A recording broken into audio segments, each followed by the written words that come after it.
अब देखिए, अब 3 चीज पर हम जिक्र करेंगे, किसका किसका, चर, अचर और पद। अब जैसे मान लीजिए वो लड़का ताक रहा है ना, हंस रहा है, इस वर्ड के बगल वाला, तो वह जो है वह लड़का है, तो हम कह रहे हैं कि इस लड़के का उम्र कितना है, 1 बरस। तो आपको दिमाग में है कि 1 बरस कौन सी होता है, 5 बरस, 10 बरस, 50 बरस तो होता है, लेकिन 1 बरस क्या होता है। तो यह 1 बरस जो बोले हैं ना, उसी को कहते हैं चर। अच्छा, उस लड़का का उम्र मान लिया 1 बरस, तो कितना उम्र है बउआ,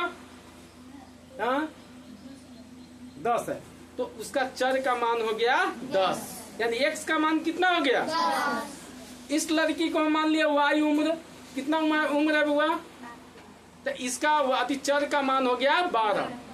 तुम्हारा चश्मिश कितना है 13, तो उसका अगर z उम्र मान लिए तो z का मान हो गया 13। तो मान अलग अलग आ रहा है कि एक जैसा आ रहा है। इसका मतलब है कि अक्षर का चर का मान अनिश्चित होता है। अनिश्चित मतलब कुछ भी हो सकता है, 5 हो सकता है, 10 हो सकता है, 15 हो सकता है। तो देखो, चर किसे कहते हैं, चर उसे कहते हैं जिसका मान अनिश्चित होता है।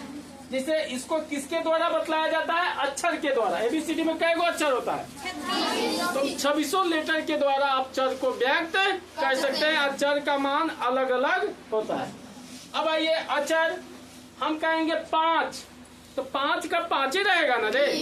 जिसे लड़का बोला है कि मेरा उम्र 10 बरस है, तो 10 हो जाएगा, 10 लिख देंगे, तो उसका उम्र मालूम है हमको, तो वो 10 बोला, तो वही जो 10 हुआ वह क्या हुआ, अक्षर हुआ।